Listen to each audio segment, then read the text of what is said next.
शालिनी उबलीकर, आप लोगों की favourite teacher.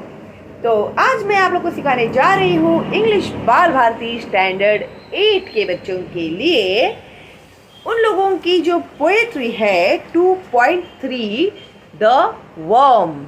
Okay, worm, worm का मतलब क्या होता है? अर्थवर्म तो देखा ही होगा ना तुम लोगों ने। तो वैसे ही बहुत टाइप के वर्म्स होते हैं इस दुनिया में। ओके, अलग अलग टाइप के वर्म्स होते हैं। तो उसके बारे में आज हम लोग ये पोएट्री सीखने वाले हैं।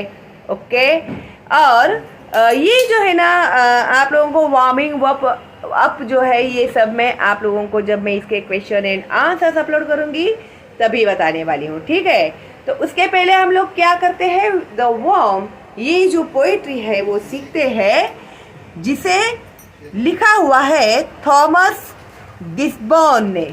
ओके, तो यहाँ साइड में मीनिंग्स दिए हुए हैं। ओके, तो क्या है, किस तरह से पोएट्री रीड करेंगे एक्सप्लेन करूँगी, साथ में मीनिंग्स भी बताऊँगी आपको। ओके, ताकि पूरा काम एक साथ हो जाए, एक बार पोएट्री समझ में आ जाएगी तो आप लोगों को जब आप लोग क्वेश्चन एंड आंसर्स लिखोगे तो आप लोगों को आसान पड़ेगा।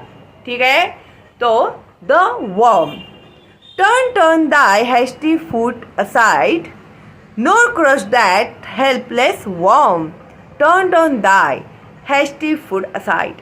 अभी देखा जाए ना हम लोग, तो अभी हम लोग कितनी जल्दी में रहते हैं ना, हमेशा जल्दी मची हुई रहती है, भाग दौड़ मची हुई रहती है। हम लोग की काम कभी ख़त्म करते हैं, तो ऐसे भाग दौड़ में थोड़ा जो हमारे जो पैर होते हैं ना उसे हम लोगों को संभल कर रखने चाहिए।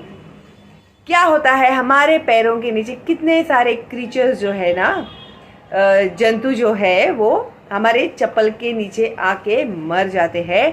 तो क्या कह रहे हैं कि इस जल्दबाजी भरे इसमें, रश भरे इसमें लाइफस्टाइल में ज़रा अपना जो पैर है ना आप लोग थोड़ा संभल कर रखना, ताकि आपके पैरों के नीचे वो जो बेचारा वर्म है, हेल्पलेस है, वो कहीं क्रश न हो जाए आपके पैरों के नीचे।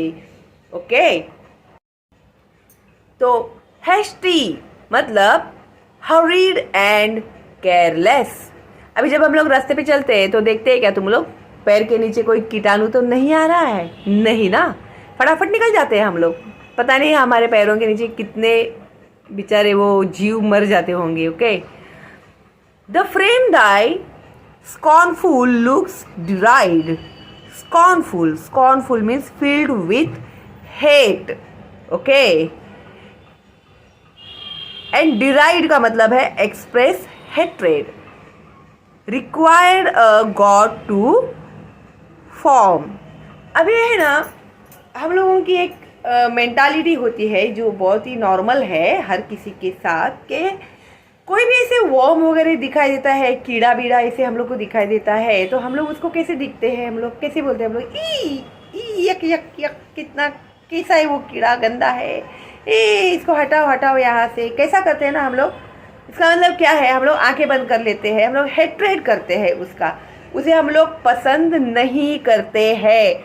ये हमारा एक माइंडसेट बन गया है कि कोई भी कीड़ा ऐसे वर्म दिखाई देता है हम लोग उसको हेट्रेड करते हैं उसको। The frame thy scornful looks deride, required a god to form.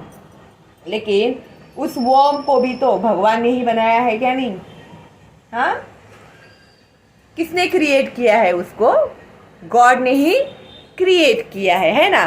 तो अभी ये 4 लाइन का ना मैं आपको इंग्लिश में पूरा मीनिंग बताने वाली हूँ, ताकि कोई भी डाउट ना रहे आपके मन में। Okay, in this poem, the poet tells the reader who is in a hurry to turn his foot aside so that he does not crush the helpless worm. The reader may be filled with scorn and hatred for the worm, but it was created by God. Okay? Now, the common Lord of all that move, from whom thy being followed, a portion of his boundless love on that poor worm bestowed. अभी thy being का मतलब है your life existence. Okay, and bestowed means given as a gift. Okay, the common lord of all that move. हर किसी का भगवान एक ही है ना, हर एक का अलग अलग भगवान है क्या? नहीं, गॉड जो है वो सबके लिए सेम है. For whom thy being followed. अभी thy being your life, तो भगवान की वजह से हम लोगों का लाइफ है ना. अभी हमारा लाइफ हमारे लिए कैसे वैल्यूएबल होता है, उसी तरह से उस वर्म के लिए भी तो उसका लाइफ वैल्यूएबल ही होगा ना. अ portion of his boundless love. अभी भगवान की नज़र में जितने भी जीव होते हैं वो एक समान होते हैं, है ना. जैसे हम लोग जितने भी जीव जंतु हैं वो लोग भी सब एक समान होते हैं. उसको गॉड के लिए सब जीव प्यारे हैं. Okay, on that poor worm bestowed. तो उसी तरह से ये जो वर्म है ना, वो भी उसके लिए भी भगवान के मन में अनलिमिटेड लव है. ओके, तो अभी इसको इंग्लिश में मैं आप लोगों को एक्सप्लेन करती हूँ कि the same God who made human beings and all other things that move has also given a portion of his unlimited love to the poor worm. Okay, तो इंसानों की ही तरह उस बेचारे पुअर वर्म के लिए भी भगवान की नज़र में अनलिमिटेड लव है. The sun, the moon, the stars he made to all his creatures free. अभी भगवान ने सूरज बनाए हैं, तारे बनाए हैं, हाँ, चांद बनाया है, सबके लिए फ्री दिया है ना. क्या तुम लोग उसके लिए चार्जेस देते हो क्या? सनलाइट के लिए इतने रुपए, मूनलाइट के लिए इतने रुपए, स्टार की रोशनी के लिए इतने रुपए, ऐसा कुछ है क्या? नहीं. तो सबके लिए वो एब्सोल्युटली फ्री है. Okay, all spreads over earth the grassy blade for worms as well as the. अभी इस धरती पे भगवान ने ये जो पूरा ग्रीन ग्रास स्प्रेड किया हुआ है, तो हमारे साथ साथ उसका भी उसके ऊपर अधिकार है ना. वो जो वर्म है उसका भी तो उसके ऊपर अधिकार है. तो in short, god has given the sun, the moon and the stars free to all the creatures he created. The grass that grows over the earth was made for worms as well as for human beings. Okay?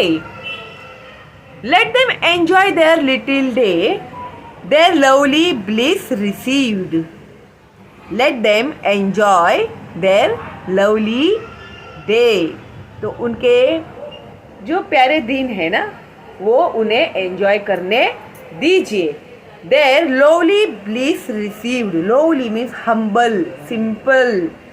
Bliss, joy, pleasure. Their lowly bliss received. तो जितना भी हम लोग अपने बारे में अच्छा सोचते हैं ना, उसी तरह से हम लोगों को उन क्रीचर्स के बारे में भी हम्बल रहना चाहिए. और do not lightly take away. तो हमें इस बात को बिल्कुल भी लाइटली नहीं लेना चाहिए, क्योंकि वो भी एक जान है, उसे भी जिंदा रहने का अधिकार है. तो उसे हमें जॉयफुली उसका लाइफ जीने देना चाहिए. द लाइफ दो कांस्ट नॉट गिव. अभी ये जो कांस्ट लिखा हुआ है ना, तो पहले जब ओल्ड इंग्लिश लिखा जाता था ना, तो कांट की जगह पे ना ये इस तरह से एस यूज़ करते थे. अभी जब ये जो ऑथर, ये जो पोएट है, उन्होंने जो लिखा था वो ओल्ड इंग्लिश है. ओके, तो कांस्ट नॉट गिव. अभी जो उसको लाइफ किसने दिया है, उस क्रीचर को भगवान ने दिया हुआ है ना. तो उसका उस लाइफ को हमें छीनने का कोई भी अधिकार नहीं है. जो हमने उसको दिया ही नहीं है, तो हम उसका लाइफ ले कैसे सकते हैं ना.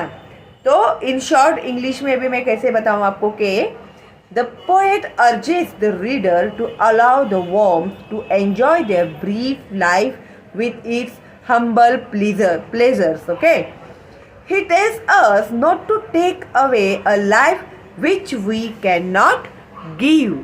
Okay, and I hope आप लोगों को ये जो पोएट्री है अभी अच्छे से समझ में आ गई है. तो द वर्म, अभी इसके क्वेश्चन एंड आंसर्स मैं जल्दी ही अपलोड करती हूँ आप लोगों के लिए. ठीक है, तो एक लाइक तो मेरे लिए बनता ही है, और कोई डाउट है आप लोग तो मुझे कमेंट बॉक्स में पूछ सकते हैं. अगर कोई डाउट नहीं है तो एक थैंक्स तो मेरे लिए बनता ही है. ओके, और फ्री है ये मेरा चैनल, तो बिंदास फॉरवर्ड कीजिएगा अपने दोस्तों को और रिलेटिव्स को, ताकि उन बच्चों का भी फायदा हो. करेंगे ना आप लोग इतना मेरे लिए?